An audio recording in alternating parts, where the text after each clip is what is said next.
Hello and welcome to for exam 24/7 UP triple S C PET के first shift का जो paper है जो 24 तारीख को आज की डेट में हुआ है 24 अगस्त को। उस पेपर के आंसर की पूरे आंसर्स को आपको हम यहाँ पे डिस्कस करेंगे।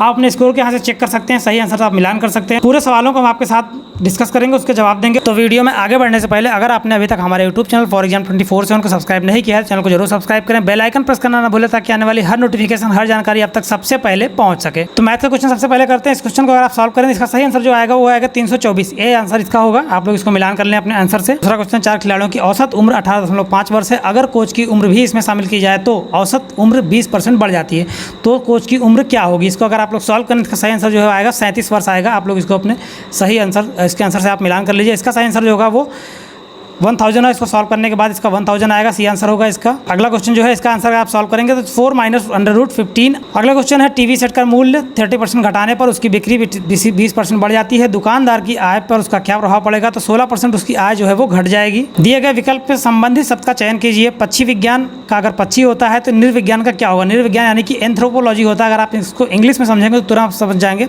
तो तुरंत आप इसके बारे में समझ जाएंगे कि मानव विज्ञान से संबंधित, मानव संबंधित ये होता है। अगला क्वेश्चन है, किसी वर्ष में 25 अगस्त को अगर गुरुवार है तो उसी महीने की सोमवार की संख्या कितनी होगी? इसको सॉल्व करने के बाद आप देखेंगे, इसको निकालेंगे तो बहुत आसानी निकल आएगा। 5 इसका आंसर आएगा। अगला क्वेश्चन, शब्द का चयन कीजिए जो समूह में बाकी शब्दों से मेल नहीं खाता है। तो ऑयल होगा, तेल, पनीर और मक्खन ये सब दूध से बनते हैं। अगला क्वेश्चन है जो कोडिंग से, इसको सॉल्व करने के बाद बी आंसर आएगा। इसको आप मैच करा लीजिए, आपका ये आंसर अगर लगाया है आपने तो सही होगा। अगला क्वेश्चन है, चरक संहिता से संबंधित किससे संबंधित है? तो चिकित्सा से संबंधित है। इसका आंसर आप मिलाइए और आप कमेंट सेक्शन में आप लोग ये जरूर लिख के बताएं कि आपके कितने आंसर्स आ रहे हैं। वो चीज़ को आप लोग बताना ना भूलें ताकि हम उससे एक मूल्यांकन भी लगा सकते हैं, आप लोग समझ सकते हैं। वहाँ पे आप एक दूसरे के आंसर्स को देख के आप लोग खुद भी अनुमान लगा सकते हैं। आप बताएं कि आपने कितने क्वेश्चन सही किए हैं इसको मिलान करने के बाद। कट पिट के आपको कितने क्वेश्चन जो आपके रॉ नंबर्स हैं वो कितने बन रहे हैं। तो आइए आगे बढ़ते हैं। भारत में शासन करने वाले दिए गए शासकों में कालाक्रम के अनुसार जो है वो सेट करना था। इल्तुतमिश, अलाउद्दीन खिलजी, शेरशाह सूरी, उसके बाद अकबर। तो इसका सही आंसर जो होगा वो ऑप्शन 4 होगा। 4, 3, 1 और 2। अगला क्वेश्चन है, निम्न में से कौन से संत शिवाजी के समकालीन थे? तुकाराम जो थे वो शिवाजी के समकालीन थे। इसका सही आंसर तुकाराम होगा। अगला क्वेश्चन, बंगाल के प्रथम गवर्नर जनरल कौन थे? लॉर्ड वॉरेन हेस्टिंग थे। अगला क्वेश्चन आपका है, निम्न में से कौन सा जोड़ा सही नहीं है? तो आप इसको निकालने जाएंगे। 622 में मुस्लिम लीग की शुरुआत हुई थी, सही है। 261 में कलिंग की शुरुआत, ये भी सही है। 78 AD में संवत की शुरुआत, ये भी सही है। लेकिन 1707 में जो है औरंगजेब की मृत्यु हुई थी, ना कि 1709 में हुई थी। इसका सही आंसर होगा ये वाला। अगला क्वेश्चन, इनमें से किसे भारत के ग्रैंड ओल्ड मैन के नाम से जाना जाता है? इसका सही आंसर जो होगा वो दादा भाई नौरोजी होगा, जो कि कांग्रेस में बहुत ही प्रभावी व्यक्ति हुआ करते थे। इन्हें ग्रैंड ओल्ड मैन के नाम से भी जाना जाता है। सन 1915-16 के किसके नेतृत्व में होम रूल लीग की स्थापना हुई थी, शुरू किया गया था? तो इस क्वेश्चन का जो आंसर होगा एनी बेसेंट और लोकमान्य तिलक होगा, क्योंकि पहले जो शुरू किया गया था वो सिर्फ तिलक ने किया था। दूसरी बार जब शुरू किया है तो एनी बेसेंट भी साथ में थी। आपका अगला क्वेश्चन जो होगा उसमें करो या मरो का नारा किसने दिया? तो महात्मा गांधी ने जो है वो करो या मरो का नारा दिया था। आप लोगों को इसके बारे में बहुत से लोगों को पता भी होगा। सही आंसर होगा इसका सबका लगभग। इस क्वेश्चन में जो है मिलान करना है, आप इसका मिलान करेंगे तो इसका सही आंसर जो है वो 3125 आएगा। अगला क्वेश्चन है, जब सुभाष चंद्र बोस ने भारतीय राष्ट्रीय कांग्रेस के अध्यक्ष पद से इस्तीफा दिया तो इस पद के लिए किसे प्रस्तावित किया था? किसको प्रस्ताव दिया था? डॉक्टर राजेंद्र प्रसाद। इसका सही आंसर होगा। काजीरंगा राष्ट्रीय उद्यान कहाँ पे है? असम में है। बहुत ही इजी क्वेश्चन है, आप लोगों को पता होगा। आप लोगों सब लोगों ने लगभग इसको सही किया होगा। निम्न में से कोस्टा रिका की राजधानी क्या है? इसमें जो है आप इसमें एलिमिनेशन मेथड से इसको सॉल्व कर सकते थे।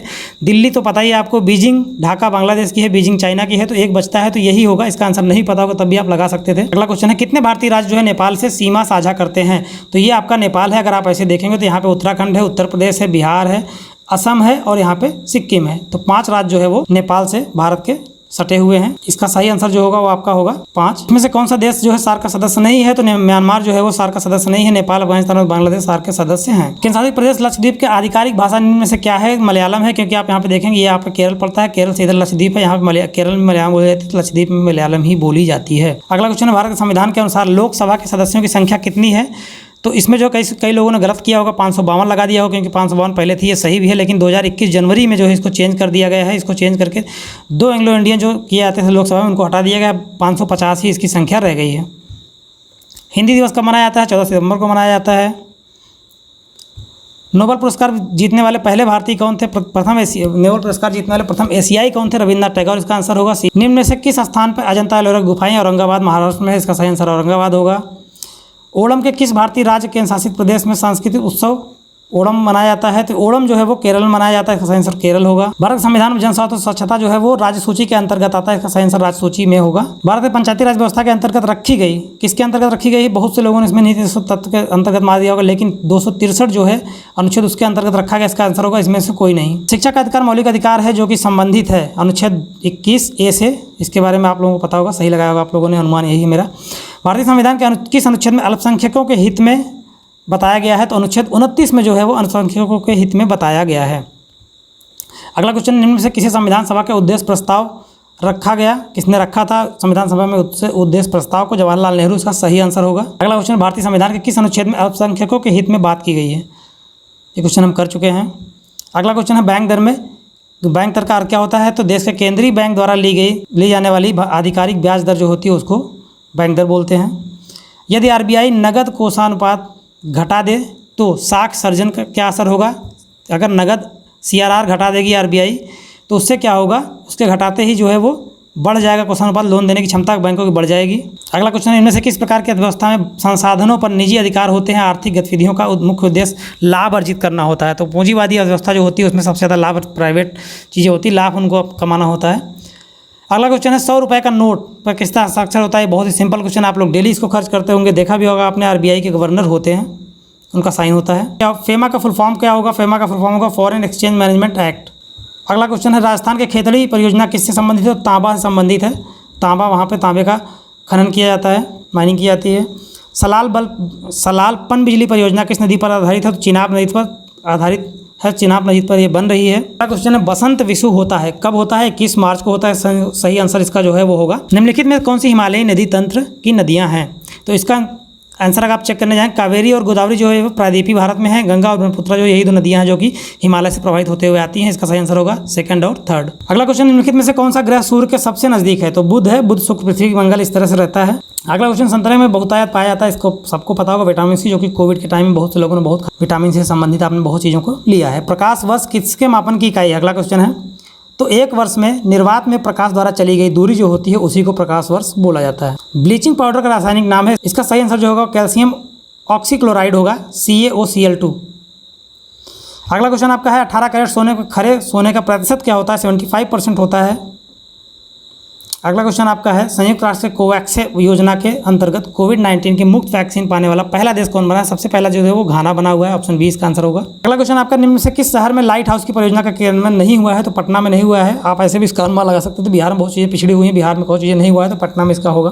कौन सी भारतीय दूरसंचार कंपनी विश्व की 5वीं मजबूत ब्रांड बन गई है? तो रिलायंस जियो, जो बहुत तेजी से बढ़ रही है, आप लोगों को पता भी होगा, मैक्सिमम लोग जो है रिलायंस जियो का सिम यूज़ करते हैं। बोल्ड जो है बॉम्बू ओएरएस on land in drought Bharat के किस राज्य में शुरू की गई है? तो इसका सही आंसर हरियाणा होगा। इसमें थोड़ा सा डाउट है लेकिन आप इसको चेक कर लीजिएगा, वैसे हरियाणा होगा जहाँ तक मैंने इसको चेक किया है। अगला क्वेश्चन है, किस भारतीय मंत्रालय द्वारा हाल ही में 2019-20 के लिए UDISE शुरू किया गया है? तो शिक्षा मंत्रालय द्वारा शुरू किया है, प्राइमरी स्कूलों और इनसे संबंधित है ये।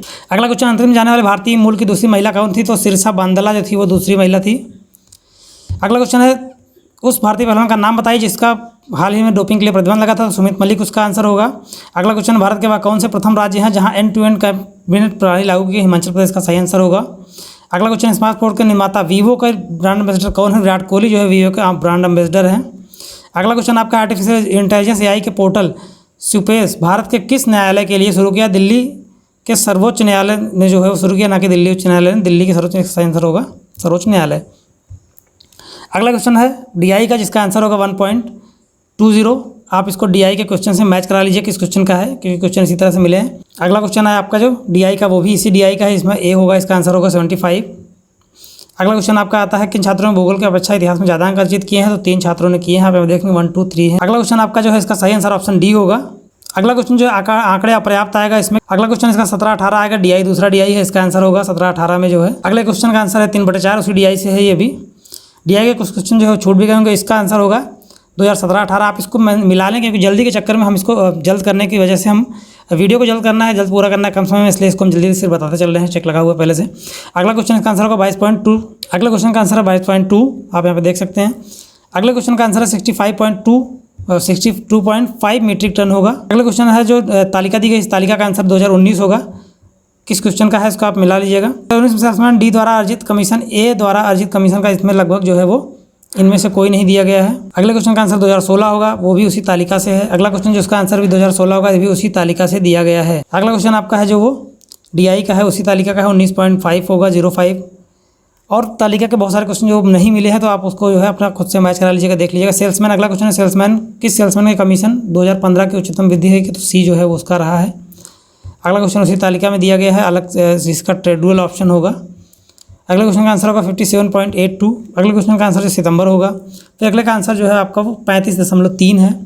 फिर अगले का आंसर जो है वो 1.03 है। ये सारे आंसर्स आपके सही हैं, आप इसको मैच करा लीजिएगा बिल्कुल।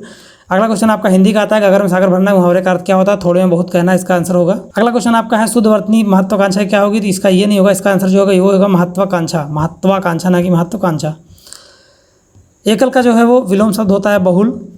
अगला क्वेश्चन आपका दर्प होता है, दर्प का मतलब होता है कि कह सकते हैं आपकी बहुत ज़्यादा घमंड और इस तरह के व्यक्ति घमंडी व्यक्ति, अहंकार, इसका जो है वो सही आंसर होगा। अगला क्वेश्चन आपका होगा हस्तामलक, इसमें जो है हाथी के आंवले की तरह, इसका आंसर होगा। तो ये आपके आंसर थे जो कि, और जो आपका पैसेज है, पैसेज पूरी तरह से नहीं मिला, अगर पैसेज जैसे ही मिल जाता है उसका आंसर भी आपको अपलोड कर देंगे। अगले वाले वीडियो में भी कर सकते हैं हम, दूसरा वाला जो शिफ्ट है उसके साथ भी कर सकते हैं। तो इसमें अगर आपको कोई क्वेश्चन में डाउट होता है, कुछ और लगता है कि इसमें कुछ और होना चाहिए, तो आपको कमेंट करके जरूर बताएं। और आप लोग एक चीज़ करना ना भूलें कि आप लोगों के जो भी रॉ मार्क्स बन रहे हैं, आपके कटने के बाद जो भी नंबर बन रहे हैं, आपके सही टिक लगाने के बाद जो भी नंबर बन रहे हैं, वो नंबर आप कमेंट बॉक्स में जरूर लिखें। आप लोगों के नंबर के आधार पर हम जो है कट ऑफ को आसानी से डिफाइन कर पाएंगे कि क्या कट ऑफ जो है वो जाने वाली है, क्या कट ऑफ जा सकती है। और वीडियो का अंत में आपसे ग्राफिक कहना चाहेंगे, हमारे यूट्यूब चैनल फॉर एग्जाम 24/7 को जरूर सब्सक्राइब करें, बेल आइकन प्रेस करना ना भूलें, ताकि आने वाली हर नोटिफिकेशन, हर जानकारी आप तक सबसे पहले पहुंच सके। Thanks for watching for exam 24/7।